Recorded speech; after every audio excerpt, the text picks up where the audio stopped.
Jemaat yang sama dikasih dan diberkati di dalam nama Tuhan Yesus, sebelum kita bersama-sama membaca dan merenungkan firman Tuhan, mari kita satu di dalam doa. Terpuji Engkau ya Allah, sumber kasih dan karunia. Kami boleh memuliakan dan mengucap syukur atas kebaikan dan kasih-Mu. Pada saatnya ya Tuhan, kami akan membaca dan merenungkan firman-Mu malam hari ini. Suci dan kuduskan hati dan pikiran kami ya Allah, pakai hamba-Mu menjadi alat di tangan-Mu. Berfirmanlah kepada kami di dalam nama Tuhan Yesus. Amin.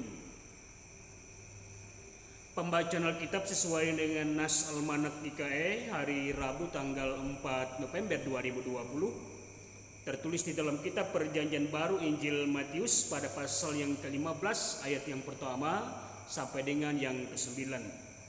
Injil Matius pada pasal yang ke-15 ayat yang pertama sampai dengan yang ke-9. Firman Tuhan tertulis dan akan dibaca demikian bagi kita. Dengan perikop perintah Allah dan adat istiadat Yahudi. Kemudian datanglah beberapa orang Farisi dan ahli Taurat dari Yerusalem kepada Yesus dan berkata, "Mengapa murid-murid-Mu melanggar adat istiadat nenek moyang kita? Mereka tidak membasuh tangannya sebelum makan." Tetapi jawab Yesus kepada mereka, "Mengapa kamu pun melanggar perintah Allah demi adat istiadat nenek moyangmu? Sebab Allah berfirman, hormatilah ayahmu dan ibumu, dan lagi, siapa yang mengutuki ayahnya dan ibunya pasti dihukum mati. Tetapi kamu berkata, barang siapa berkata kepada bapaknya atau kepada ibunya, apa yang ada padaku yang dapat digunakan untuk pemeliharaanmu, sudah digunakan untuk persembahan kepada Allah.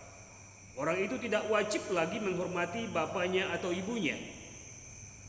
Dengan demikian firman Allah kamu nyatakan tidak berlaku demi adat istiadatmu sendiri. Hai orang-orang munafik, benarlah nubuat Yesaya tentang kamu. Bangsa ini memuliakan aku dengan bibirnya, padahal hatinya jauh daripadaku. Percuma mereka beribadah kepadaku, sedangkan ajaran yang mereka ajarkan ialah perintah manusia." Demikian pembacaan firman Tuhan. Yang berbahagia adalah kita semua yang telah mendengarkan firman ini dan mampu menjadi bagian di dalam pelaku firman Allah yang hidup. Amin. Jemaat yang sama dikasih dan diberkati di dalam nama Tuhan Yesus, selamat malam, salam sejahtera bagi kita semua. Salam, puji nama Tuhan. Ketika adat itu dipahami sebagai sebuah aturan sejak nenek moyang, yang mana di dalamnya berisikan tulisan yang harus ditaati, dilakukan oleh setiap warga pada saat dan tempat-tempat tertentu, atau dikatakan adat itu adalah sebuah peraturan yang tidak tertulis.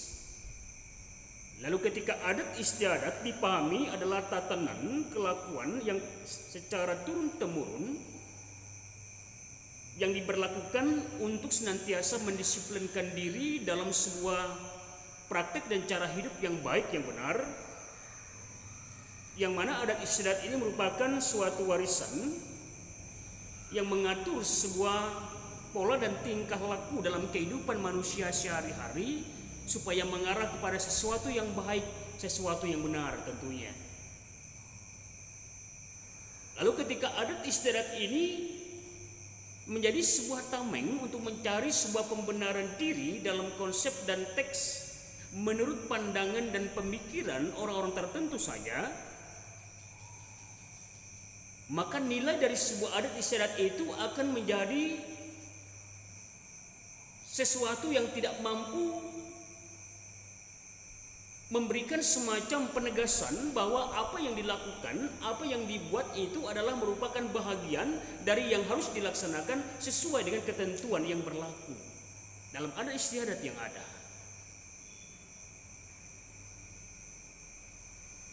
Jemaat yang sama dikasih dan diberkati di dalam nama Tuhan Yesus. Ketika adat istiadat nenek moyang orang-orang Yahudi dalam konteks ketentuan dan hukum Taurat Musa yang selalu mengikat, mengatur, mengarah kepada sesuatu yang benar, yang baik, tentu hal ini seharusnya menjadi sebuah landasan orang Farisi dan ahli Taurat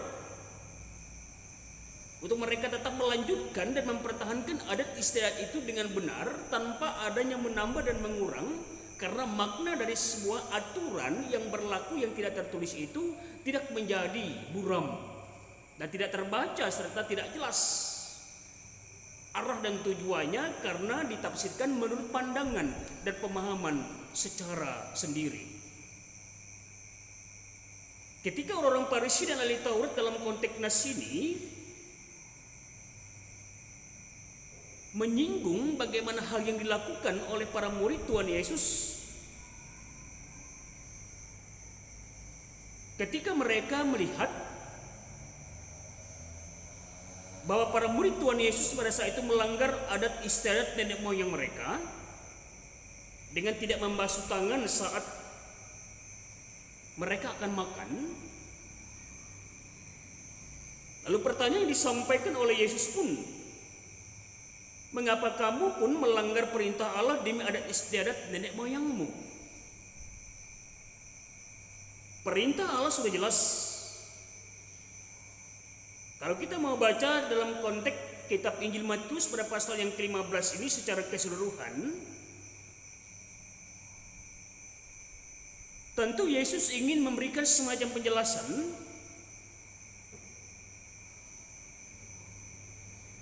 bahwa bukanlah sesuatu yang dilihat, yang nampak, yang menjadi sebuah standar atau patokan untuk mengatakan bahwa orang itu adalah baik, bahwa orang itu adalah bersih, bahwa orang itu adalah benar. Karena Yesus mengatakan, tetapi apa yang keluar dari mulut berasal dari hati, dan itulah yang menajiskan orang. Karena dari hati timbul segala pikiran yang jahat, pembunuhan, perzinahan, percabulan, pencurian, sumpah palsu, dan hujat. Itulah yang menajiskan orang. Tetapi makan dengan tangan yang tidak dibasuh tidak menajiskan orang. Dalam ayat yang ke-19 dan yang ke-20, Yesus memberikan semacam penjelasan secara jelas dalam konteks nas ini, bahwa orang-orang Farisi hanya memaknai dan memahami bahwa dalam sebuah tradisi atau kebiasaan yang ada, ketika itu dipahami dalam sebuah tindakan yang ada dalam konteks kekinian maupun dalam kehidupan konteks masa lalu, ini akan menjadi sebuah perbedaan ketika hal-hal yang dilihat itu sebagai sudut pandang yang hanya melihat apa yang terlihat saja, maka itu tidak akan memiliki makna untuk memahami bahwa pondasi atau landasan adat istiadat itu mengikat. Karena orang Farisi ingin mencarikan sebuah pembenaran menurut tafsiran dan pandangan mereka sendiri sesuai dengan ketentuan adat istiadat nenek moyang mereka. Yesus ingin memberikan semacam penjelasan dalam konteks nas ini, bahwa bangsa itu memuliakan aku dengan bibirnya padahal hatinya jauh daripadaku. Percuma mereka beribadah kepadaku sedangkan ajaran yang mereka ajarkan ialah perintah manusia. Dalam ayat yang ke-8 dan yang ke-9. Jemaat yang sama dikasih dan diberkati di dalam nama Tuhan Yesus. Yesus mengajarkan, Yesus mendidik. Setiap apa yang keluar dari perbendaharaan hatimu itulah yang menyenangkan Tuhan, kalau itu disampaikan, diungkapkan dengan sebuah kesungguhan dan ketulusan sesuai dengan kebenaran yang ada. Bukankah Yesus selalu mengecam ahli Taurat dan orang Farisi sebagai orang-orang yang munafik? Karena mereka hanya ingin dan mencari sesuatu menurut pandangan mereka sendiri, pembenaran mereka sendiri, tanpa melihat sebuah kebenaran yang ada dalam sebuah tindakan yang nyata untuk menyenangkan hati Tuhan. untuk memuliakan Tuhan, bukan untuk memperoleh sebuah sanjungan dan pujian menurut takaran manusia. Oleh firman Tuhan kepada kita pada saat malam hari ini Jumat, perintah Allah kepada kita, hati, bibir, dan mulut kita ini dipergunakan untuk memuliakan Allah, dipergunakan untuk mengucapkan sesuatu yang baik, yang benar, yang berkenan kepada Allah. Adat istiadat adalah sebuah pengikat yang mengatur, yang menatap, supaya kehidupan dan perilaku kita ini menjadi baik. Tetapi orang-orang Farisi dan ahli Taurat menyalahgunakan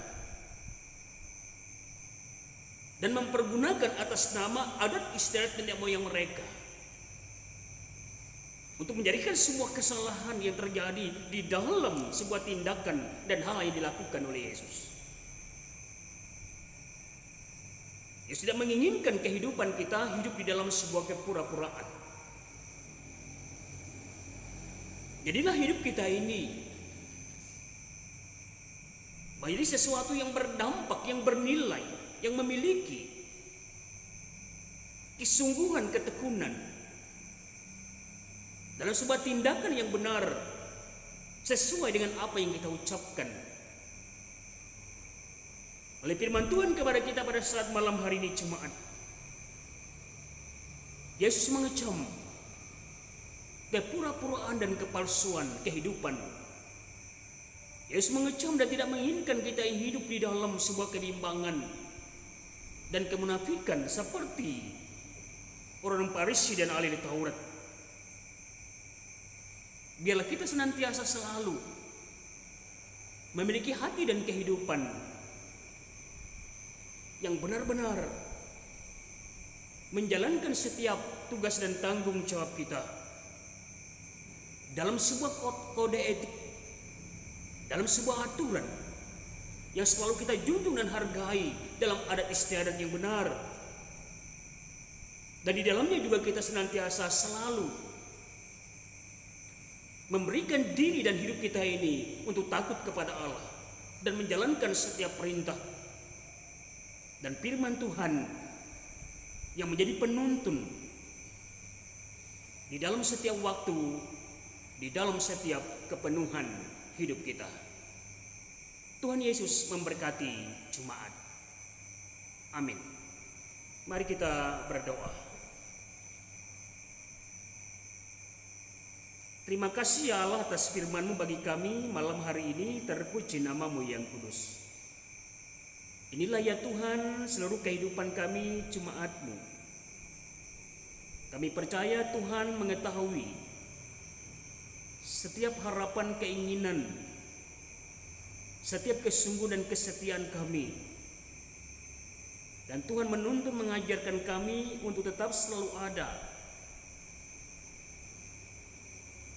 dengan tetap berperilaku yang baik, dengan tetap selalu menjalankan waktu-waktu kami, bahkan di dalam setiap arus perkataan dan perbuatan kami sesuai dengan kehendak-Mu ya Allah. Pelihara dan jaga kami ya Tuhan seluruh jemaat-Mu dalam kuat dan sehat kami saat ini, dalam kehidupan pribadi dan keluarga kami ya Allah. Berkati akan anak-anak kami, berkati akan orang-orang tua kami ya Tuhan. Berkati ya Tuhan dan dampingi jemaat kami dalam keterbatasan fisik mereka saat ini.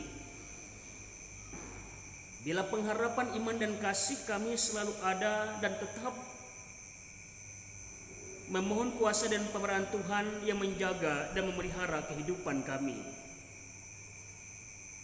Ya Allah Bapa di surga, kami bersyukur kepadamu. Mampukan kami ya Tuhan untuk menjalani bahkan melewati situasi dan keadaan sekarang ini.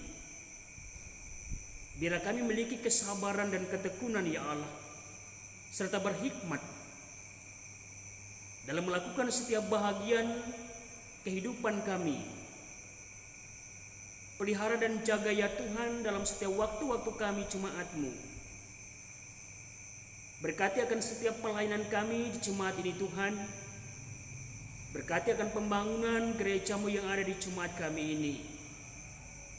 Terima kasih ya Allah Bapa di surga.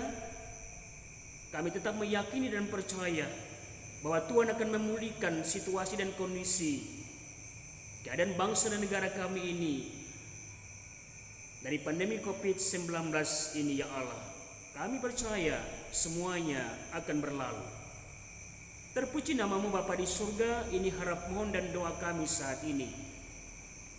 Yang kami mohonkan hanya di dalam satu nama anak-Mu yang tunggal, Tuhan Yesus yang telah mengajarkan kami berdoa. Bapa kami yang ada di surga, dikuduskanlah nama-Mu. Datanglah kerajaan-Mu, jadilah kehendak-Mu di bumi seperti di surga. Berikanlah kami pada hari ini makanan kami yang secukupnya, dan ampunilah kami akan kesalahan kami, seperti kami juga mengampuni orang yang bersalah kepada kami.